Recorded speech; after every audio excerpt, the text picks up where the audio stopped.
저와 여러분은 지금 신약성경의 사도행전의 29장에 사실 와 있습니다. 몇 장에 있다고요?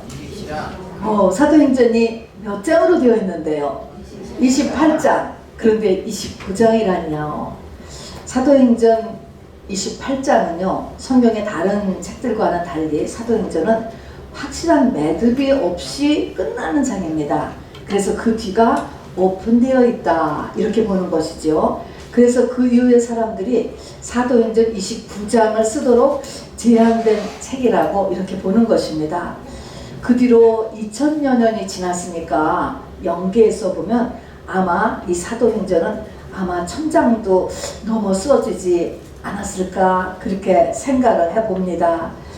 전 세계에서 이 복음이 전파되는 곳마다 사도행전 29장 이후가 써지고 있는 것이죠. 우리도 사도행전 29장 이하를 쓸 수 있으셔야 합니다. 저와 여러분이 말입니다. 그 사도행전 29장을 이제 쓰시려면 사도행전 28장을 자세히 알아야 돼요. 이게 사도행전 28장이 전체의 결론 같은 장이기 때문에 이 장을 잘 알고 이 프레임을 알아야 우리도 사도행전 29장 이후를 우리가 같이 쓸 수 있게 되리라고 봅니다. 그래서 오늘 이제 사도행전 28장의 내용을 자세하게 보면서 다가오는 이 가을의 추수를 우리가 준비할 것입니다. 사도행전 28장의 이야기의 가장 핵심적인 것은요, 맨 처음에 이제 시작부터 나오는 멜리데 섬에서의 독사 사건입니다. 그리고 그거 외에도 이렇게 보니까 5개의 이런 삶에서의 우리가 가야 될 길이 이렇게 묘사되어 있습니다. 그 전 앞에 27장을 보면은 이제 바울께서 재판을 받으러, 그러니까 미결수죠. 미결수의 몸으로 로마행 배 타고 가는 것이 나옵니다. 바울과 276명을 태운 배가 가는데 27장을 보면은요, 유라굴로라고 하는 큰 광풍을 만나게 되죠. 그래서 그 광풍하고 이렇게 막 싸우다가 떠내려가서 14일 동안을 그냥 고난을 받다가 해도 달도 별도 안 보인다고 했습니다. 지중해에 어떤 한 섬에 걸리게 됩니다. 그냥 떠내려가다가 걸린 거예요. 그리고 근데 그 섬 이름이 바로 멜리데라고 하는 섬입니다. 지도 한번 잠깐 보실래요? 지중해에 여기서부터 시작을 해서 가다가 걸려서 폭풍 유라굴로를 만나가지고 막 끄덕내려간 거죠. 여기서 이렇게 가야 되는데 막 떠내려갔어요. 떠내려가다가 어디 배가 걸린 곳이 멜리데라고 하는 작은 섬, 시실리아 섬의 밑에 있는 한 작은 섬에 저렇게 그냥 도착한 것입니다. 그래서 거기서 내렸습니다, 여러분. 자, 그래서 오늘 여기서의 일이 이제 28장에 시작되는 일이요, 가장 중요한 메시지를 여기서 담고 있습니다. 다행히 그 멜리데 섬의 원주민들이 이 표류자들을 대적하지 않고요, 불을 피워주었습니다. 근데 여기서 바울이 나뭇가지 한 다발을 이렇게 주워다가 이제 불을 일구려고 그 불 속에다 넣었더니 그 불의 뜨거움으로 인하여서 성경은 그 나뭇가지들 그 타는 것 속에서 독사가 나왔다, 이렇게 얘기하고 있습니다. 자, 여기서 나뭇가지, 우리가 항상 아는 것이 나무가지, 그러면 뭐를 생각합니까? 십자가. 또 나무 하면은 말씀을 이야기하죠. 그리고 여기 맨 처음에 시작해 28장 1절에 보니까 우리가 구조된 후에 이렇게 시작합니다. 구조되었다 라는 것이 구원되었다. 이들이 지금 바다에서 구원되었잖아요. 그래서 물에서 구원되었다. 바로 성령 받은 우리들을 이야기하는 것입니다. 물세례 받은 우리들을 이야기하는 것이에요. 자, 그래서 물세례 받은 우리들이 지금 얘기하는 것은 한 번 더 불세례를 받아야 된다는 것을 이야기해요. 불세례일 것입니다. 자, 어쨌든 보니까 바울이 나무 한 묶음을 거두어 불에 넣으니 그 뜨거움으로 말미암아 독사가 나왔어요. 근데 이 독사가, 이 숨어있던 독사가 누구를 물었다 그랬습니까? 바울을 물었다 그랬습니다. 자, 여기서도 우리가 알 것은 내가 성령을 받고 충만함을 받고 믿음이 생기면요, 그것은 영으로서는 그것이 하나의 불이에요. 불. 그러면 그 불의 뜨거움으로 인하여서 내 속에 숨어있던 독사가 나온다는 것을 성경이 이야기하고 있는 것입니다. 자, 이 독사는 나와서 바울을 물었잖아요. 자, 그래서 내 속에 숨어있던 독사, 여기 보니까 독사를 또 짐승이라고 그랬어요. 또 같은 것을 설명한다는 것입니다. 독사, 짐승, 뱀, 사단을 이야기하는 것이죠. 그래서 이것은 내 속에 있는 죄악, 내가 갖고 있는 저주들, 내 안에 있던 귀신들이 기어나오는 것입니다. 그래서 나를 물어요. 내 삶에 어려움이 오게 된다는 것입니다. 독사에 물리는 삶이 되는 것입니다. 자, 이렇게 우리가 무슨 일이 딱 터지면 성령 받은 저와 여러분은 어떻게 합니까? 당연히 이렇게 생각하잖아요. 아, 내가 무슨 죄를 지어서 그렇지? 무슨 조상의 저주가 꽃피어서 이렇지? 이렇게 당연히 인과 응보의 법칙을 따라서 율법의 저주를 찾아내려고 대부분이 다 노력하지요. 그렇게 하잖아요. 그거는 맞는 것이고 잘하는 것이긴 합니다. 자, 그래서 여기 멜리데라고 하는 설의 속담 중에서도요, 독사에게 물리는 사람은 과거에 사람을 죽인 경험이 있는 사람이기 때문에 그 대가로 심판을 받아 독사에 물려 죽게 되는 것이다, 이렇게 얘기를 하는 거예요. 그러니까 이제 저 바울도 분명히 사람을 죽인 사람일 것이고 그래서 이제 죽게 될 것이다 라고 이야기를 한 것입니다. 자, 근데 우리가 보니까 바울을 딱 보니까 알잖아요. 맞잖아요. 바울 과거에 예수 믿는 사람을 죽이는데 공조했고요, 스데반을 죽이는데도 공조했습니다. 살인했던 것이 맞는 거예요, 여러분. 자, 그런데 그러면 죽어야 되잖아요. 그런데 바울이 그 자기의 이 손에 뱀이 물렸는데 그 뱀을 떨어버렸다 그래서 떨어버렸어. 그냥 떨어버리고 그 짐승을 불에 다시 떨어버림에 조금도 상함이 없더라 그랬습니다, 여러분. 이게 뭡니까? 이게 뱀이 떨어져 나가고 아무 일도 없었다. 사도 바울이 저주가 끝난 사람이라는 거예요. 지금 이때쯤에는요, 저주가 끝났습니다. 부활의 사람이에요. 인과 응보가 끝난 사람이에요. 율법이 끝난 사람입니다. 예수 그리스도의 죽으심과 부활로 인하여서 이 땅의 모든 저주와 모든 사망의 권세가 끝났잖아요. 자, 끝났습니다. 마치 민수기 21장에 보면요, 광야에서 불뱀에 물린 사람들이 있잖아요. 그 불뱀에 물린 사람한테 장대에 달린 노뱀을 바라보면 살리라 그랬습니다. 그 바라본다 라고 하는 것이 뭐라, 자꾸 바라보면 어떻게 된다고요?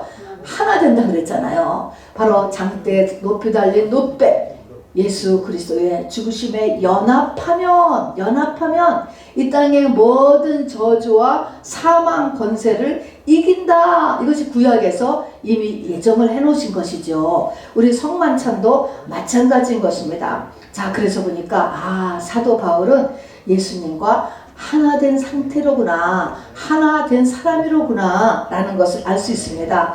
자기 십자가로 죽은 사람이라는 것이죠. 자, 어떻게 죽었을까? 이것을 통해서 우리가 볼 수 있는 것은 이렇게 끊임없이 날개에서 올라오는 독사가 있었을 거예요. 이 독사하고의 싸움에서 겉사람이 죽은 것입니다. 그래서 그걸 자기 십자가라고 하는 거예요. 그래서 예수 십자가를 붙잡고 그리고 자기 십자가로 자기의 겉사람이 죽은 상태, 요 상태가 되어야 된다는 것입니다. 그래서 한마디로 하면은 이제 새 사람이에요. 한마디로 하면은 우리가 사도행전 29장을 쓰려면 뭐 해야 된다? 이렇게 새 사람이 돼야 돼요. 두말할 것도 없습니다, 여러분. 예수 그리스도와 완전히 하나가 된 사람, 요 상태가 되는 것이 중요한 것입니다. 이 사도 바울로 인하여서 276명이 다 같이 구원받잖아요. 이런 사람이 있음으로 인하여서 우리 가족이 구원받고 가문이 구원받고 시대가 구원받는 것입니다. 구원받는 것이죠. 자, 그래서 보니까 이제 여기 11절을 한번 보세요. 석 달 후에, 그래서 멜리데 섬에서 석 달을 보내요. 석 달을 보낸 후에 이제 알렉산드리아에서 오는 배를 타고 떠나는데, 그 배에 보니까 그 배에 머리 장식이 있대요. 무슨 장식을 탁 달고 떠나는데, 이걸 성경은 기록해 놓은 거예요. 28장 11절에 보면은요, 이제 그 멜리데 섬에서 떠나는 그 배의 머리 장식은 뭐라고 했다고, 여기? 디오스구로라. 이름도 어렵죠. 디오스구로. 이 말의 뜻이 쌍둥이 신이라는 거예요. 쌍둥이 신. 물론 이것은 이제 거기에 그 당시에 그냥 이렇게 있었던 그런 신들을 이제 쌍둥이로 나오는 그 신을 이야기한 것인데, 쌍둥이라고 하는 그 의미가 중요한 것입니다. 쌍둥이는 뭐예요? 둘이 똑같다. 성경에 보면은 두 배라는 것이 많이 나오잖아요. 두 배, 갑절, 뭐 이런 게 많이 나와요. 예수님과 똑같이 되었다, 그런 것입니다. 이 배에 타고 있는 사람, 사도 바울이죠. 그리고 이 배열은 바로 예수님하고 쌍둥이다, 그것을 보여주는 것입니다. 자, 그러니까 당연히 이 석 달 있을 동안에 이 멜리데 섬이 엄청나게 복음화 되었을 것입니다. 당연하죠. 그래서 여기 지금도 가면요, 지금 이제 관광지가 됐대요. 저기가 저 멜리데 섬이. 거기에 보면 이름이 바울교회, 부두도 바울항, 또 바울의 동상도 서 있고, 그리고 지금도 전체 인구의 3분의 2가 기독교라고 합니다, 여러분. 지중해의 한 작은 섬인데 기회가 되면 가볼 수 있게 되기를 바랍니다. 자, 그래서 이 사도행전은요, 역사서에 들어가요. 다큐멘터리라는 것입니다. 그럼에도 불구하고 이렇게 영적인 의미를 하나님께서 이렇게 넣어놓고 계시는 것입니다. 그러니까 영적인 의미라는 것은 뭐냐면, 나무 한 묶음을 넣으니 독사가 나간다, 이런 거. 나무 한 묶음, 십자가, 나무는 십자가이고 말씀이에요. 십자가를 근거로 한 하나님의 말씀을 내가 받기 시작하니까 그것이 불이 되고, 그것이 영적으로는 뜨거움이 되어서 내 안에 남아있던 모든 귀신들과 또 내려오는 저주들과 그런 죄들이 나를 문다 말입니다. 그것이 현현하는 거예요. 나와 우리의 가정이나 나의 삶 가운데 그것이 해퍼닝을 벌이는 것입니다. 이렇다는 거. 이게 다 영적인 의미죠. 또 멜리데 섬에서 얼마를 머물렀냐면은 석 달을 머물렀다는 게 3이라고 하는 숫자. 3은 온전케 되는 숫자가 3입니다, 여러분. 3일. 그래서 3일길, 사흘길, 이렇게 사흘이 계속 나오잖아요. 그 다음에 또 이제 거기서 멜리데 섬을 떠나는데 그 배 앞에 쌍둥이를 탁, 쌍둥이 신을 앞에 모형을 하고 떠나. 자, 이런 쌍둥이, 장신구를 단 배, 쌍둥이, 이런 것들이 다 영적인 의미를 이렇게 포함하고 있습니다. 그래서 가장 중요한 것은 바로 이렇게 저주가 끝나는 삶이까지 우리가 가야 된다는 것입니다, 여러분. 아멘이죠. 자, 그럼 구체적으로 어떻게 이렇게 바울같이 사망과 저주를 넘어서는 새 사람이 되는가 하는 것입니다, 여러분. 오늘 이제 이것을 보기 위해서는요, 이제 사도 바울의 신앙생활의 지침을 우리가 반드시 본받아야 돼요. 그리고 그 다음에 이제 사도 바울이 28장에서 보니까 일상생활에서 어떻게 살고 있는가라는 것이 28장에 보면 5가지가 나와 있습니다. 그래서 오늘 이것을 중심으로 하나님께서 같이 말씀을 보기를 원합니다.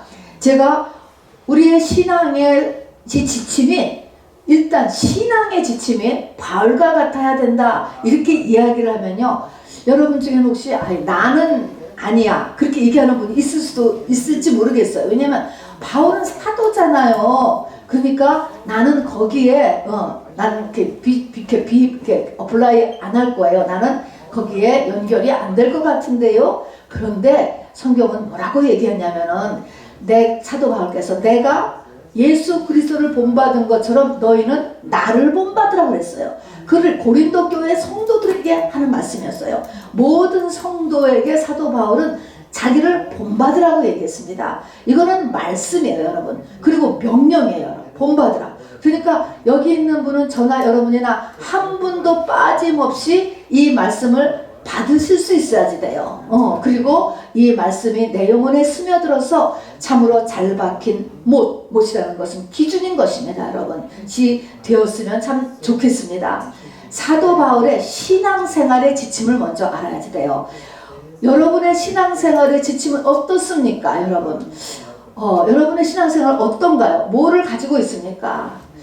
나는 줄 성수는 그래도 꼭 할 거야. 뭐 그런 것을 가지고 있습니까? 하여튼 무엇을 가지고 있습니까, 여러분? 여러분의 신앙생활의 지침을 한번 돌아보시기를 바랍니다. 사도 바울의 신앙의 지침은요, 디모데후서 4장과 빌립보서 3장에 대표적으로 있습니다. 여기에 보면은 4가지씩이 나와 있어요. 디모데후서 4장은 유언서라고 하지요.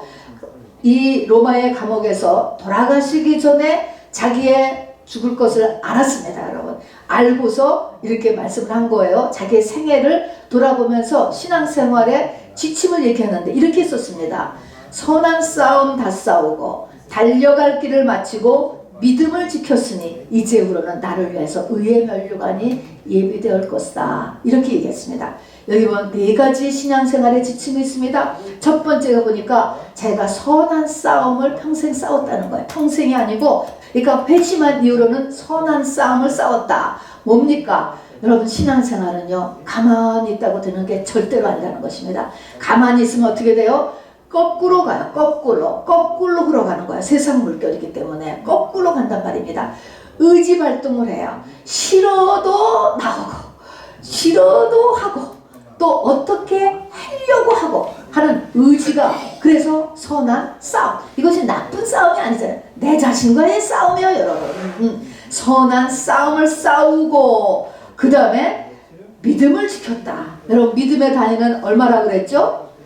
하루라고 했습니다, 여러분. 10년 아니고 1년 아니고 6개월 아니고 한 달 아니고 믿음의 단위는 하루라고 했습니다. 하루만 벌써 달라지는 거예요. 그래서 날마다 믿음이 떨어질 수 있습니다. 그런데 이 믿음이 떨어지지 않도록, 믿음은 절대로 뒤로 가면 안 돼요, 여러분. 반드시 앞으로만 가야 돼.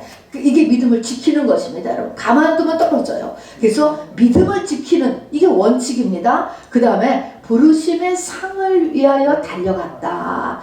하나님의 부르심의 상, 하나님의 상급신앙 내세를 바라보면서 달려갔다. 여러분, 달려갔다. 바로 천천히 가거나 뒤로 가거나 그러지 않고 부지런히 갔다는 것입니다, 여러분. 이것이 디모데후서 4장의 신앙생활의 지침이고, 빌립보서 3장에서도 보면은 4가지의 모습을 똑같이 써놓고 있습니다. 여기서는요, 예수 그리스도를 내가 얻기 위하여서 그동안에 추구했던 세상의 부귀영화를 배설물로 여겼다는 거예요, 여러분. 엄청난 차이죠. 배설물로 여겼고, 그 다음에는 지나간 것은 뒤돌아보지 않았다는 거예요. 내 과거의 연약한 실수, 죄, 뒤돌아보지 않았다. 여러분도 저도 마찬가지예요. 우리 조금 전까지 여러분 다 그냥 덮어두세요, 여러분. 지금부터 하면 되는 거예요, 지금부터. 그래서 뒤돌아보지 않았어요. 그리고 예수의 죽으심을 본받아 그랬습니다. 죽으심을 본받았다는 것은 뭡니까? 자아의 죽음에 아주 치중했다는 거예요, 여러분. 여러분, 이 자아라는 것이 얼마나 무서운 건지 모릅니다, 여러분. 이 선악과가 자아잖아요. 자존심이잖아요. 그래서 이 자아 때문에 우리가 못 나가거든요. 이 자아의 죽음에 아주 치중했죠. 예수님도 죽으셨잖아. 내 겉사람이 죽어야 돼. 그래서 자아의 죽음에 치중했습니다. 이것이 조금만 비틀어져도 벌써 기분 나쁘다, 자존심 상한다, 상처받았다. 이거 얼마나 많이 일어납니까, 여러분? 여기서 다 멈춰지잖아요. 이게 이 하나님 앞에 가는 것이 스탑되는 것입니다. 그리고 4번째는 내가 허공을 치는 것 같지 아니하고 산다. 목표 지향적인 삶을 살았다는 것입니다. 그래서 이런 빌립보서 3장이나 디모데후서 4장에 이런 사도 바울이 신앙노선, 요 신앙노선을 일단 우리가 준비해야 됩니다, 여러분. 이것을 우리가 본받으려고 해야 돼요. 이것은 여러분을 정죄하려고 하는 게 아니에요, 여러분. 이것은 우리가 이걸 모델을 삼아서 다시 힘을 얻고 이런 기준이구나, 이렇게 해야 되겠구나 라고 우리의 목표를 바꾸라고 하는 것을 이야기하는 것입니다. 절대로 못하겠는데요. 그러면 기도하라고 얘기하는 거예요. 이렇게 해야 우리가 하나님이 원하시는 영혼 육의 복된 위치에 올라갈 수 있기 때문에 그렇습니다. 또 내세와 이 세상에서도 하나님이 원하시는 삶을 살 수 있고 누리기 때문에 이렇게 말씀하시는 거예요. 그의 나라와 그의 의를 먼저 구하면 범사가 잘 되고 강건하다 그랬잖아요. 그러니까 이것이 그의 나라와 그의 의예요. 하나님과 나와의 관계, 신앙생활을 어떤 목적을 가지고 어떤 룰에 의해서 움직이는가라고 하는 그 8가지가 바로 여기에 써 있는 것입니다. 이렇게 해야 이 사도 바울 같은 그런 이 새 사람이 우리가 되는 것입니다. 자, 그 다음에 이런 8가지를 하려고 하면은 아까도 얘기했지만 반드시 튀어나오는 것이 내 안에 독사가 튀어나오는 것입니다, 여러분. 한마디로 하면 이 독사가 이 뜨거움 때문에 이제 하려고 하잖아요. 내가 선한 싸움 다 싸우고 믿음을 지키고 부르심의 상을 위하여서 막 달려가려고 이렇게 하면 독사가 나오기 시작을 해요. 그러면 이 독사가 나오기 시작하는 이 싸움, 이것에서 내 겉사람이 죽는 거예요, 여러분. 이 싸움에서. 자, 여기서도 보니까 27장에 보니까 바로 저 이스라엘을 출발해가지고 로마를 가는 배를 탔는데 바로 이 유라굴로라고 하는 광풍을 맞았대요. 폭풍이죠, 폭우. 그런데 이 태풍인데 이 유라굴로라고 하는 그것이 북동쪽이다, 그런 말이 돼요. 북동쪽. 지금 가는 것은 남서쪽으로 가는데 북동쪽으로 이제 이렇게 거꾸로. 이 사단은요, 우리가 가려고 하는 것을 거꾸로 가게요. 거꾸로. 그런 세력이 사단의 세력입니다. 이 독사가 자꾸 나오는 이유는 뭐냐? 나를 하나님이 원하는 쪽에서 거꾸로 가게 한다니까 반대쪽으로 밀어내는 거예요. 이런 역할을 계속해요. 그래서 이 독사하고의 싸움이 뭐냐? 이제 고난이 일어나는 것입니다. 이제 테이크 고난을 해야 돼요. 자, 그래서 고린도전서 4장, 고린도후서 11장 이런 것을 보니까요, 사도 바울이 바로 이렇게 회심 후에 삶의 모습을 한번 보니까 보세요. 자기가 고린도전서 4장에 보면 만물의 찢기 같은 대우를 받았고, 고린도후서 11장에 보면 옥에 갇히기도 많이 하고 매도 수없이 맞고 여러 번 죽음병도 하고 유대인에게 40에 하나 가마매를 5번 맞고 3번 태장으로 맞고 돌로 맞고 3번 파손하고 일주일을 깊은 바다에서 지냈고 여행하면서 강의 위험과 강도의 위험과 동족의 위험과 이방인의 위험과 신의 위험과 강야의 위험과 바다의 위험과 거짓 형제 중에 위험을 당하고 수고하며 애쓰며 자지 못하고 줄이며 목마르고 굶고 춥고 헐벗어노라. 많은 고난, 어떻게 보면 것이다, 독사들이 다 일어나는 것입니다, 여러분. 이것으로 인하여서 많은 이렇게 고난을 겪었다는 것을 이야기합니다. 자, 이렇게 이 고난이 반드시 낀다라고 하는 것은 성경이 이야기하는 거예요. 그러니까 아까 그 8가지 신앙의 노선을 이야기하면 그 신앙의 노선을 그냥 해야지 그걸로 끝나는 것이 아니고 거기에는 반드시 고난이 동행된다라고 하는 것을 여러분이 알아두셔야 돼요. 그러나 이 고난은요, 결코 있어도 그만 없어도 그만인가 쓸데없지 않습니다. 이 고난이 얼마나 우리에게 유익함을 주는지를 한번 좀 들어보시기 바랍니다. 그리고요, 이 고난을 성경에서는 이제 고난이 이렇게 많이 나오는데 이 고난은 이렇게 지금 들었다라고 해서 또 고난이 필요하다, 고난이 이 의미가 있대, 이렇게 있다고 깨달아서 되는 게 아니에요. 이 고난의 문제는요, 내가 직접 체험해야 되는 거예요. 이것이 도의 문제, 도자가 들어가는 거는 우리도 십자가의 도잖아요. 기독교는 진리임에도 불구하고 역시 종교의 색깔도 가지고 있고 도의 색깔도 가지고 있는데, 하다못해 저 작은 태권도 애들이 하는 태권도 하나를 보더라도요 태권도를 이론으로 아무리 잘 배워도 그걸로 되는 게 아니고 실제 내가 벽돌 10장을 깨야 올라가는 거예요. 그게 도가 되는 거야, 도. 그런 것처럼 내가 직접 해야 되는 거예요. 그러니까 고난은 말로 되는 게 아니에요, 여러분. 내가 겪어야 깨달아지는 거예요. 겪어야 내 것이 되는 거예요, 여러분. 그래서 베드로전서에서 베드로는 얘기했습니다. 그리스도 안에서 너희를 부르사 자기의 영원한 영광에 들어가게 하시니까 잠깐 고난을 당한 너희를 온전하게 하시고 굳건하게 하시고 강하게 하시고 그 터를 견고하게 하시리라. 이렇게 얘기했습니다. 고난을 내가 당해. 이게 말로 저도 이렇게 하지만 실제 당하면 얼마나 괴롭습니까 여러분. 정말 죽겠지요. 근데 그것을 지나고 나면 내가 온전해진대요. 내가 굳건해진대요. 내가 강해진대요. 내 터가 견고해진대요 여러분. 그래서 한번 보세요. 그 앞에 사도행전 27장에도 보니까요, 유라굴로 광풍을 만났잖아요.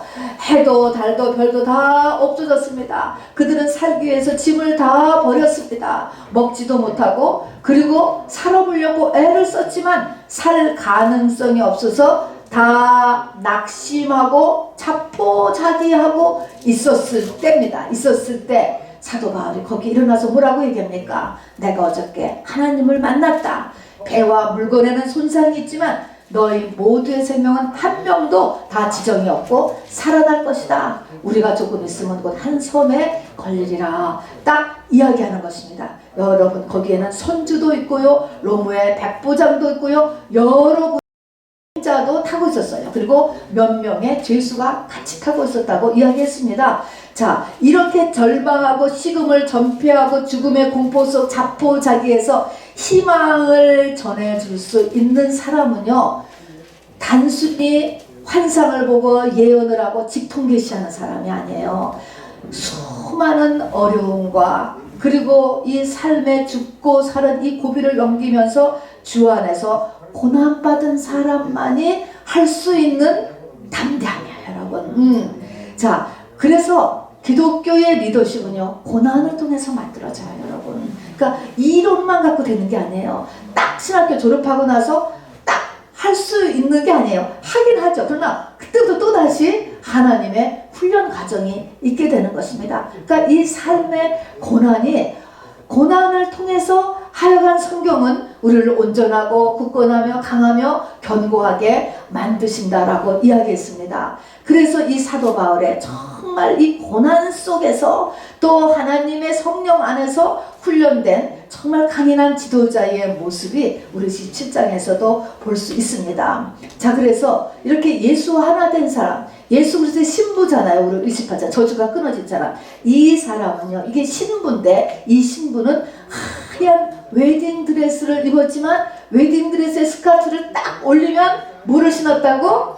군화, 하이힐을 신은 게 아니고요, 군화를 썼다는 것입니다. 그러니까 바로 이 믿음의 이 장군, 이 믿음의 군사는요, 군사예요. 군사. 믿음의 군사는 군사. 이 신부는 군사라는 것입니다. 자, 그래서 한마디로 29장을 쓰려면 복잡할 거 없어요. 예수님의 신부 돼야 돼요 여러분. 자, 그러면 구체적으로 이렇게 놓고, 자, 그 다음에는 이제 우리 일상 삶에서의 사도 바울의 모습이 어떠했는가 라고 하는 모습입니다. 다 믿음에서의 모습입니다. 맨 처음에 보면은 저와 여러분은 이것을 믿으시기 바라요. 뭐냐면은 로마서에 있는 그대로 하나님을 사랑하는 자, 그 뜻대로 부르심을 입은 자에게는 모든 것이 합하여 선을 이루느니라. 저를 따라서 전부합시다. 하나님을 사랑하는 자, 그 뜻대로 부르심을 입은 자에게는 모든 것이 합하여 선을 이루느니라. 아멘. 그렇습니다.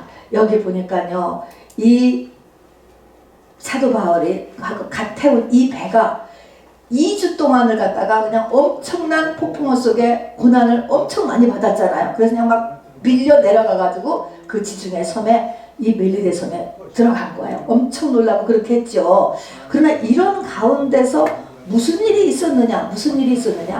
그들이 소망을 다 잃었을 때 어떤 사람이 일어나서 보기에는 묶여있으니까 미결수, 죄수라고 했는데, 너희들이 다 죽지 않을 것이다 이렇게 얘기하는 거예요. 그때는 뭐 혹시나 했겠죠. 그리고 조금 있으면은 가서 한 섬에 걸릴 것이다 이런 말을 전부 다 했습니다. 그리고 여러분들 먹으시라고, 전부 다 먹지도 못하고 먹고 힘을 내라고 막 격려도 해줬어요.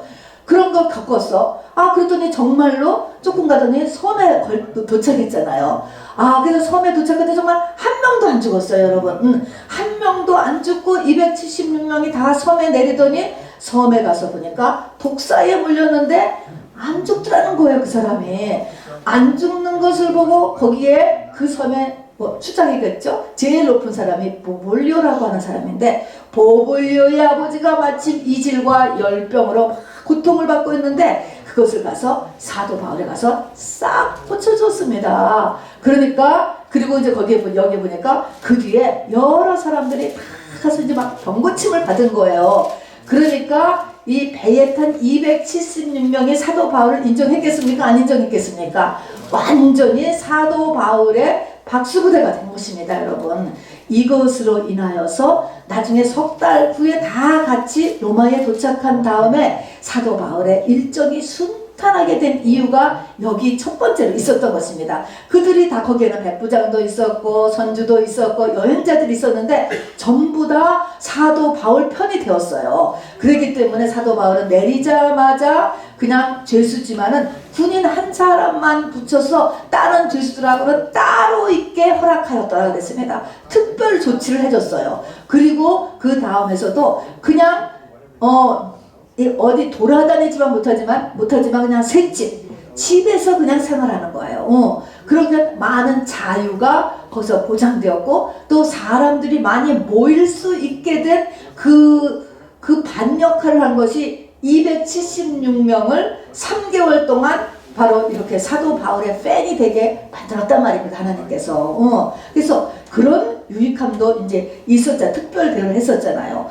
또 보니까 그냥 있었더라면은 이 석 달 동안에 어디를 가려고 그랬냐면 알렉산드리아로 이렇게 도착하려고 그랬었던 거예요. 알렉산드리아에서 겨울을 맞아서 거기서 3개월 동안 그야말로 놀다 가려고 했었대요. 거기는 이제 유흥 도시입니다.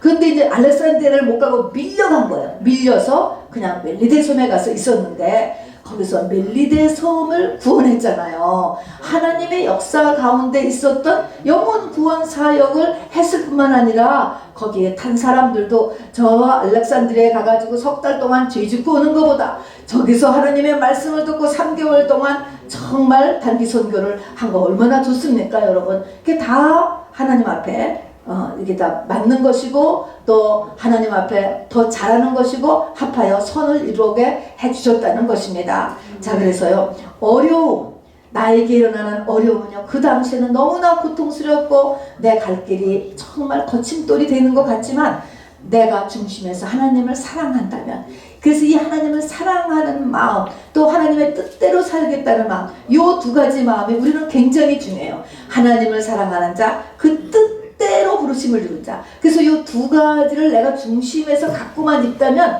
우리에게 일어나는 모든 어려움이 다 합하여 선을 이룬다라고 하는 것입니다. 750km나 밀려갔고 14일이나 밀려 내려갔고 고생을 했지만 다 전부에게 영혼육의 유익이 더 있었다는 것이죠. 자, 우리 요셉도 그러하죠. 요셉이요, 애굽의 형들에게서 팔려갔죠. 또 보디발의 아내의 유혹을 거절했기 때문에 오히려 감옥에 갇혔죠. 그렇지만 이 두 가지 때문에 나이 30에 애굽의 바로 장관이 되었던 게 요셉입니다, 여러분. 그래서 내가 하나님을 사랑하고 하나님의 뜻대로 살겠다는 우리의 중심의 마음이 있는 사람에게는 바로 우리의 모든 고난이 나의 영혼육에 더 유익이 된다. 여러분, 이것을 잊지 마시기 바랍니다. 이 신앙을 우리가 갖고 있으셔야지 돼요, 여러분. 먼 훗날에 보면은 그것이 내가 생각했던 것보다 훨씬 빠른 길이었다는 것입니다, 여러분. 그러니까 그렇게 정말 나에게 어려운 일이 있어라도 그것 때문에 이렇게 낙심하거나 절망하거나 그러지 마시고 바로 살아계신 하나님을 신뢰하시기를 꼭 부탁드리겠습니다. 자, 두 번째는요, 섬김의 삶의 모습이에요. 이 사도행전 28장을 보면요, 사도 바울의 섬김의 삶. 자, 섬김의 삶이 뭐냐면은 배를 탔어요. 그 배를 탔는데도 사도 바울은 뭐냐면 지금은 가지 않는 게 좋겠다 이렇게 얘기하죠. 잔소리로 들었겠죠. 잔소리. 지금은 가지 않는 게 좋겠다. 이번 항해는 매우 위험한데 영감이죠. 자, 이야기했습니다. 또 막상 폭풍우를 만났을 때는 아주 본격적으로 나서서 그때는 죽지 않으니까 전부 안심하십시오. 또 먹어서 힘을 내십시오. 지금 먹지 않으면 굶어 죽습니다. 맥 빠져서 죽습니다. 막 먹으라고 이렇게 사람들한테 이야기하는 것이 나옵니다.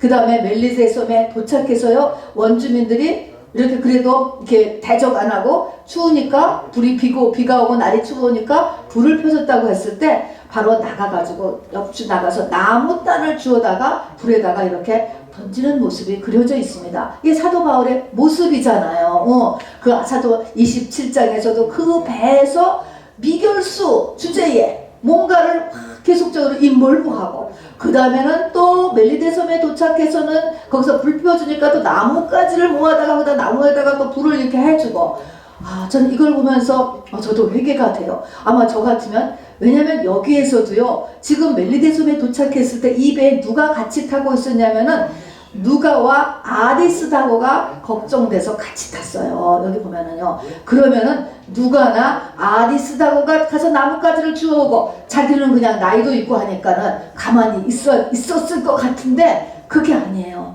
이 바울이 가서 자기가 가서 주워오고, 다음에는 그 배를 탔는데도 자기가 가지고 있는 걸 가지고 그 공동체를 열심히 섬기는 모습이 보이잖아요. 그래서 우리가 어디 가든지 또 무슨 일을 하든지 간에 섬기는 모습, 여러분 이것이 크리스찬의 리더십입니다. 여러분. 자, 그래서 이렇게 움직이는 것이죠. 움직이는 것. 그래서 뭐 우리가 조금 있으면은 이제 추석도 만나면 가족들도 만날 수도 있을 것이고요. 또 여러분은 직장에서도 만나고 또 학교도 가고 이런 모습에서 여러분은 섬김을 받으려기보다는 섬기려고 하는 자세를 꼭 가지시기 바랍니다. 그냥 먼저 하세요, 여러분. 그리고 자기가 무엇을 있으면 그 자기가 남보다 더 잘하는 것을 가지고 그냥 베푸는 거. 여러분, 이런 삶을 하나님께서 보시는 것입니다. 자, 그 다음에 이제 거의 6개월이 걸렸대요. 이 시기적으로 보면 6개월 배를 타는 거예요. 6개월을 배를 타고 나서 로마에 도착을 했습니다. 그런데 이제 도착을 하자마자 여기 보니까 도착하자마자 사도 바울의 이제는 영혼에 대한 열정을 우리가 배워야 됩니다. 사도 바울이 도착하자마자 사도 바울은 바로 유대인을 모읍니다, 여러분. 그 유대인을 모아가지고 거기서 이제 자기가 온 이유도 얘기하고 또 복음을 전하는 거예요. 복음의 내용은 그런 것입니다. 구약, 여러분들이 그렇게 믿고 따르던 그 구약에서 기대하던 그 메시아가 예수다. 그거 하나요. 그거 하나. 그거 전하는 것입니다. 그래서 끊임없이 복음을 전하고요. 복음을 전하는데 여기서 두 가지 좀 특별한 것은 유대인에 대한 것이 여기 길게 나와요. 그 유대인의 모습이 이제 쭉 나오고 밑에 가서는 그 자기의 셋집에서 2년 동안 자기에게 허락된 기간이 있죠. 2년 동안 자기에게 오는 모든 사람을 다 영접하고 하나님의 나라와 예수 그리스도에 대한 것을 담대하게 거침없이 가르쳤다는 것입니다. 여러분, 영혼에 대한 사랑인데 그 영혼에 대한 사랑에서 유대인에 대한 사랑, 그리고 그 다음에는 모든 사람에 대해서 하나도, 여기 보면은 그냥 여기 보니까 거침없이 담대하게 모든 사람을 다 영접해서 가르쳤다. 자, 여기서 왜 유대인이 특별히 나오고 그 모든 사람을 거침없이 다 가르쳤다. 이런 거에서 영혼에 대한 열정을 우리가 좀 같이 배우기로 원합니다.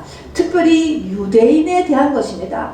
유대인은요, 이 사도 바울에게서는 우리 아까도 나왔지만은 유대인은 동족의 위험, 유대인들에게 핍박을 많이 하겠습니다. 이 사도 바울을 인정하지 않았잖아요. 자기를 핍박했던 사람이에요. 그렇게 핍박했던 사람인데도 불구하고 만나서 또 복음을 전하는 거야. 뿐만 아니라 사도 바울은 유대인에 대한 하나님의 계획을 알고 있었던 분이에요. 유대인에 대한 하나님의 계획을 알고 있기 때문에 지금 유대인은 어떨 것이다 라는 것도 알고 있는 사람이에요. 그렇다고 해서 포기를 한 게 아니고 가서 만나가지고 그냥 또 전하는 거야, 여러분. 안 들을 줄 알면서도 또 하는 거. 여러분 이게 뭘까요? 사랑이에요 여러분. 아주 없어서는 사랑. 저는 이것이 하나님의 마음일 거라고 생각해요. 사도 바울의 마음이 하나님, 안 돼도 하나님의 마음. 여러분 유대인이 어떤데? 유대인이 어떤데? 여러분 그냥 참조로 말씀드리면 유대인은 전 세계에 그리고 온 인류 역사에 믿는 자들을 위한 하나님의 시청각 샘플 민족입니다. 여러분 그들은 하나님의 말씀을 맡은 분들이죠. 그러나 하나님의 말씀을 맡아지면서도 그들은 장자가 되고 핏값을 지불해야 되는 거예요. 하나님의 미랄이 되어야 되는 그러한 위치에 있는 사람입니다. 자, 그래서 하나님의 미랄이 되기 위해서 하나님의 미랄로 죽는 것이죠. 그래서 하나님의 미랄은 예수님이 하나님의 미랄이었고 그 다음에는 이 유대 민족이 하나님의 미랄이 돼야 되는 거예요. 그렇게 하기 위해서 그들은 우리가 알다시피 나라가 없어졌어요. 예수님이 오시면서 나라가 없어졌고 그들의 신앙의 핵심이 되는 성전도 없어졌어요. 그리고 전 세계 디아스포라로 다 흩어버리셨죠. 그리고 디아스포라로 흩어진 다음에 가는 곳마다 핍박을 당해요. 그리고 다섯 번째는 눈이 감겨져서 진리를 못 봐요. 어느 때까지 이러냐? 이 다섯 가지의 이런 하나님의 그 하나로 미달로 죽게 하게 이런 다시까지가 언제까지 그러냐? 이방인의 충만한 수가 찰 때까지가 이렇게 된다는 것입니다. 여러분 무섭지 않습니까? 어떻게 이것이 뭐하고 연결되냐? 예수 그리스도를 죽이는 거하고 연결되잖아요. 예수 그리스도를 하나님을 죽이고 나니까 나라가 없어지고 성전이 없어지고 뿔뿔이 헤어져서 가는 곳마다 핍박을 받고 그리고 영적인 진리의 눈이 닫혀버려요. 여러분 놀라운 거죠. 무섭기도 하지만 여러분 이 하나님의 경륜에 대해서 우리는 이방인으로서 구원받은 것에 대해서 감사할 수 있는 마음이 있어야 돼요. 그런데 이 다섯 가지의 이 하나님의 미달로서의 죽음이 천천히 살아나는 거예요. 19세기부터. 그러니까 지금 1세기 이런 일이 일어났잖아요. 19세기부터 일어났는데 이 19세기는 또 어떤 시대냐? 전 세계 영적 대각성 운동이 일어나는 시기예요. 전 세계 선교가 시작돼. 세계 선교가 시작되는 거하고 이스라엘이 이것이 변화 다섯 가지가 변화되는 거가 맞물려서 일어나는 거예요. 그래서 선교가 시작되는 거하고 이스라엘의 유대인들이 예수를 영접하는 것과 같이 일어나는 거예요. 조금씩 지금 다 아직 일어나고 있잖아요. 자, 그래서 1948년 20세기죠. 20세기가 되니까 1948년에 이스라엘이 2000년 만에 나라도 생겼어요. 성전만 지금 안 생겼어요.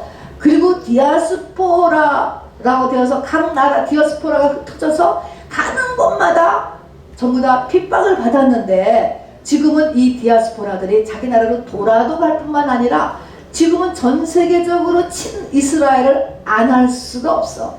왜 안 할 수가 없느냐? 이스라엘이 전 세계에 돈을 갖고 있거든요. 돈. 근데 세상은 점점 더 돈 중심의 세상으로 변해가잖아요. 근데 이스라엘이 돈을 갖고 있고 권력을 갖고 있고 모든 금융 시스템, 정치, 언론, 예술 우리가 더 말할 것도 없이 우리의 일상적인 삶 속에서까지 다 붙잡고 있기 때문에 계산을 해서 전 세계가 이스라엘을 지금 반 이스라엘을 못하는 거야. 못해. 할 수 없어. 자기 국익을 생각해서. 그래서 대부분 대한민국도 지금 친 이스라엘 쪽으로 가고 있죠. 그리고 이렇게 메시아닉 주라고 불리는 이런 눈이 떠지는 일들이 일어나고 있는 것입니다. 그래서 사도 바울은 이스라엘에 대한 하나님의 이 역사를 전체 계획을 알고 있어요. 그래서 이게 죽은 다음에 다시 다 일어나서 나중에 이제 주님 오시기 마지막 3년 반에 전 세계 복음화 운동에 완전히 첫 번째로 나가서 일하는 사람들이 이제 이 유대인 크리스찬들이 이제 하게 되죠. 자, 그럼에도 불구하고 자기 동족에 대한 이 안타까움, 또 자기 동족에 대한 사랑 때문에 모여서 유대인을 막 불러놓고서는 복음을 전하는 거예요. 그랬더니 여기 보니까 서로 믿는 사람도 있고 믿지 않은 사람도 있어. 맞지 않아서 서로 다 가버리더라. 이렇게 얘기했어요. 안 듣지?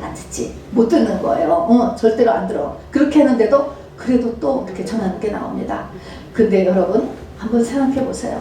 유대인들이 성전이 없어졌잖아요. 2000년 전에 폭파됐잖아요. 뭐 들어오면 거기 그냥 큰일 난다고 모슬렘이 빡 차지하고 있으니까 뭐 어떻게 할 수가 없는 거예요 지금.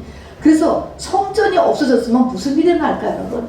유대인들은요, 아브라함의 후손들은 피제사를 드려서 피제사로 자기의 죄사함을 받잖아요.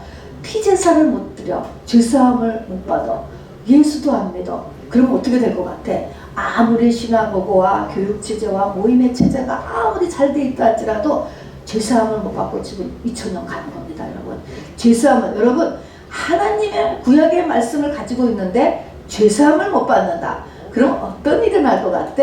어떤 일이? 여러분, 완전히 세상이 되는 거예요. 세상적이 되는 것입니다 여러분. 지금 사람들 얘기하잖아요. 전 세계의 0.2%의 인구가 전 세계를 움직인다, 이렇게 얘기를 해요. 세상을 다 잡는 거야 여러분. 그렇게 되는 거야. 그렇게 돼. 그렇게 돼. 자, 이것도 하나님의 경륜 속에 들어있는 것이지요. 뭐 우리가 그냥 뭐 전체 이 속을 다 잡고 있는 것 외에도 뭐 우리 가깝게 고스코라든가 스타벅스라든가 뭐 하버드 대학 뭐 그런 것도 보면은, 하버드 대학에는 뭐 일본 사람, 중국 사람, 한국 사람 다 합해가지고 동양인은 5%밖에 안 되는데요. 하버드의 유대인은 30%예요. 모든 아이비리그에 이렇듯이 잡고 있는 거예요 전체를. 자, 이런 상태. 그러나 어쨌든 이건 하나님의 경륜 속에서 일어나는 거예요. 이렇게 또 이것도 하나님의 경륜 속에서 이제 앞으로 계속 지금 가고 있는 중이에요. 지금 끝나지 않는 것이죠. 이런 속에 지금 우리가 있어요. 그러니까 어떤 부분은 본받아야 되고, 어떤 부분은 믿음의 눈으로 바라봐야 되고, 우리가 해야 되는 것이 필요합니다. 그런데 어쨌든 사도 바울이 이렇게 열심으로 바로 안 들어갈 줄 알면서 이렇게 또 복음을 전하는 이 영혼 사랑의 모습을 우리가 배워야 됩니다. 여기서 보면은, 우리도 보면은요, 지금 미결 쓰고 여기 보니까 셋집이래요. 온 이태를 자기 셋집에 머물러서, 우리 같으면은 와, 좀 재판 끝난 다음부터 내가 가리킬게, 그렇지 않았어요. 또 셋집, 내가 그래도 집이라도 한 칸, 내 집 장만하면 그때 막 놓고 집을 오픈해서 내가 사람들을 가리킬게, 그게 아니고 정말 때를 얻든지 못 얻든지 지금이 은혜 받을 만한 때, 지금이 구원 얻을 때라, 지금 당장 이렇게 부지런히 이게 달려가는 것입니다. 사도 바울의 삶에 하나님 앞에 이 사역하는 이 모습을 우리가 이렇게 보게 됩니다. 자, 그리고 이 사도 바울의 이 모습은 아까도 우리가 봤지만요, 이렇게 열심히 자기 민족에게 복음을 전했는데 그 말을 믿는 사람도 있고 믿지 않은 사람이 있어 서로 맞지하여서 흩어졌다 그랬습니다. 이렇게 했을 때 사도 바울이 여기에 대해서 낙심하고 여기 안 되나 보다, 보이는 것에 축 늘어지지 않았다는 것입니다. 뭐냐면 사도 바울이 초연한 모습, 이 풍랑에 끝도 없이 일어나는 이 풍랑에 대해서 초연한 모습이에요. 자, 그래서 우리는 뭐에 초연할 줄 아느냐? 사람이 나한테 어떻게 반응하는가에 과민하면 안 돼요 여러분. 사람에 대해서 초연해. 그 다음에 기적에 대해서도 초연해야 돼. 이 멜리데셈에서요, 3달 동안 기적을 일으켰어요 여러분. 사도 바울이 자기가 독사에 물려도 안 죽었을 뿐만 아니라 보블리오의 이질과 열병도 고쳤고, 거기 보니까 수많은 사람이 와서 다 병을 고쳤대. 그러면 신이 됐잖아요. 신같이 될 거잖아요. 기적에도 초연한 것이에요 여러분. 여러분이 보이는 것에, 사람, 기적, 이런 것에 흔들리고, 기적이 없으면은 하나님이 없는 것이고, 또 사람이 나한테서 떠나면 또 내가 잘못된 것이고, 이렇게 하면은 교만해지거나 낙심해지거나 둘 중에 하나예요 여러분. 이런 거에서 우리가 자꾸 초연하려고 해야 돼. 자꾸 어떻게 해요? 믿음의 주요 온전케 하시는 주님만 바라보고 말씀만 기준 삼아요. 이거를 하는 훈련이 있어요. 사도 바울이 그렇게 사는 거야. 그렇게. 이 꼴이 뭡니까 여러분? 자, 그런데 이 꼴이 셋집에서 미교수에 머물어 하루 종일 모든 사람에게 지금 복음을 가르쳐. 자기 동족에게 얘기했는데 자기 동족 다 떠나가 버렸어요 여러분. 그런데 그래도 오는 사람이 있거든. 주로 이방인이잖아요. 이방인들이지만 열심히 정성을 다해서 셋집에서 가르쳤는데, 그래서 바로 사도행전 1장의 말입니다. 마가의 다락방에 120명의 그 오순절 성령 강림으로 시작해서 바로 이렇게 이 초라한 곳에서의 이 소수의 사람들에게 이 담대하게 거침없이 말씀을 가르치는 것으로 끝나게 되는데, 성경은 요 마지막 주 예수 그리스도와 하나님의 나라의 것을 담대하게 거침없이 셋집에서 오는 이 모습이 바로 그 이후에 천년의 이 로마를 비롯한 유럽을 바꿨다고 이야기하고, 그리고 전 세계에 복음화를 이루는 전초지로 이 셋집을 보는 것입니다, 여러분. 자, 그러니까 당시 로마는 정말 굉장했습니다. 여러분, 이태리 가면은 우리가 지금도 미국보다 근사하잖아요, 여러분. 그런데 그 로마의 황제의 궁에서 전 세계 판도가 움직인 것이 아니라 이 초라한 셋집의 이 방에서 전 세계의 판도가 움직이게 하였다라고 하나님은 말씀하시는 것이죠. 여러분, 그래서 여러분이 이렇게 하나님 앞에 열심을 가지고 바로 이렇게 이 환경을 보지 않고 가르치고 또 여러분 거를 추구하고 이러는 것들이 너무너무 중요한 거예요. 이것이 여러분의 미래를 위해서 너무너무 중요하다는 것을 잊지 마시기를 바랍니다. 자, 교만해지지 말고 또 그 다음에는 낙심도 하지 말고, 두 가지가 다 똑같은 거예요. 교만에 잘 듣는 사람은 낙심도 잘해요, 여러분. 이게 다 여러분이 다 없어질 수 있게 되기를 바랍니다. 그리고 마지막으로요, 이 바울은 끝까지 이렇게 정말 신 같은 사람이잖아요. 거의 완전이잖아요. 그럼에도 불구하고 바울은요, 신이 아니고 인간으로 끝까지 갔습니다. 인간. 여기 보니까요, 이제 6개월 만에 로마에 도착하니까 로마에서 그래도 이 복음을 받아보셨던 사람들이 환영을 나왔어. 마중 나왔습니다. 마중 나온 것을 보고 우리가 여기 15절을 보니까 바울이 환영 나온 그들을 보고 하나님께 감사하고 담대한 마음을 얻었더라. 와, 환영 나온 걸 보고 마음이 담대해졌어. 마음에 힘을 얻었다는 것입니다. 신이 아니에요, 사람이에요. 그래서 사람이기 때문에 이렇게 담대한 마음도 얻고 감사했다 그랬습니다. 항상 감사한 마음을 갖고, 그리고 작은 일에 이런 사람과의 이 정에 여러분 참으로 이 마음의 위로와 격려를 받는 이런 모습. 또 가서 보면은 사도 바울은요, 자기가 이 로마 다음에 스페인을 간다고 그래서 스페인이 땅끝이라고 생각해서 스페인을 간다라고 얘기를 했었는데, 하나님께서 로마에서 바로 너는 여기서 끝난다, 죽는다라고 마음에 알려주셨어요. 그렇게 했을 때 사도 바울께서 땡깡을 놓는 게 아니고 바로 달려갈 길을 다 갔다 받아들였습니다. 하나님이 하시는 계획이 있고 내가 해야 되는 일이 있다, 이걸 안 것입니다. 사람의 위치에 있었다는 것입니다. 그래서 내가 달려갈 길을 다 갔다 라고 사도 바울이 로마에서 마지막 유언을 쓰고 자기가 이 달려갈 길을 어떻게 달려가는 것을 이렇게 유언서를 작성했던 것입니다. 자, 그래서 인간 바울, 그리고 인간적인 것이 없어지지 않은 채로 끝까지 가는 요 모습이 이게 완전한 것입니다, 여러분. 이런 것이 5가지의 모습입니다. 자, 여러분, 말씀을 마치겠습니다. 결혼입니다, 여러분. 저와 여러분은요, 하나님께서 다 신부 되기를 원하세요. 가을에 열매로 거두어 들이시기를 원하세요. 영적인 가을이 있어요. 이제 주의 재림 때가 오는 거고, 우리가 이 땅을 끝날 때가 또 주의 재림 때하고 똑같은 것입니다. 가까워오고 있는 것입니다. 영글어야 되는 것이에요, 여러분. 그런 것이 사도행전 29장을 쓰는 거하고 똑같습니다. 영적으로는 것이 지금 쓰여지고 있을 것입니다, 여러분. 기대하고 있을 것입니다. 29장이 쓰여지도록. 한마디로 해서 뭐가 되었냐면은, 불 속에서 독사가 나왔어도요, 떨어버릴 수 있는 사람, 저주가 끝난 사람이 돼야 돼요, 여러분. 그러니까 우리가 저주가 끝나기 전까지는 회개를 해야지. 뭐 때문에 그렇구나, 회개를 하지만 결국은 이 저주하고 내가 싸워가지고 바로 저주가 끊어지는 사람까지 가야지 돼, 한마디로. 그리고 이거 이렇게 되기 위해서는 나의 신앙 노선을 반드시 돌아야 돼. 이것이 신앙 노선이 되지 않고서는 절대로 저주가 끊어질 수가 없어요, 여러분. 그래서 신앙 노선에서 바로 디모데후서 4장과 빌립보서 3장의 8가지의 사도 바울의 신앙의 모습, 신앙 노선이라고 하는 것을 내 삶하고 이렇게 한번 여러분 점검해 보시기 바랍니다. 다음에 삶의 모습에서는 어떤 믿음을 가지냐면은, 하나님을 사랑하는 자, 그 뜻대로 살고자 하는 것은 모든 것이 아파요 선을 이루느니라. 아무리 나에게 이 독사가 나와서 나를 문다고 할지라도 여러분 앞에서 선을 이루게 되는 것을 믿으시길 바랍니다. 고난을 통해서 강인한 사람으로 내가 세워진다는 것을 잊지 마시기를 바랍니다. 자, 그리고 우리는 섬김의 삶을 살도록 여러분 노력하시고요. 그리고 이 영혼에 대한 열정과 마음을 좀 가지시길 바래요. 가능한 안 되는 줄 알면서도 전하는 거야.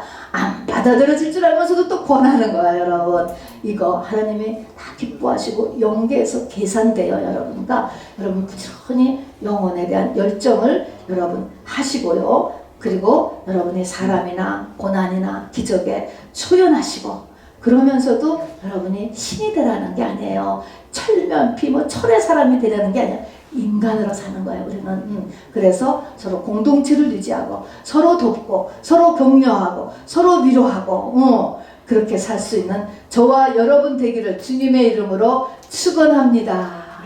여러분 이 시간에 말씀을 생각하시면서 하나님 앞에 자기 자신을 비춰보는 기도를 잠시 하도록 하겠습니다.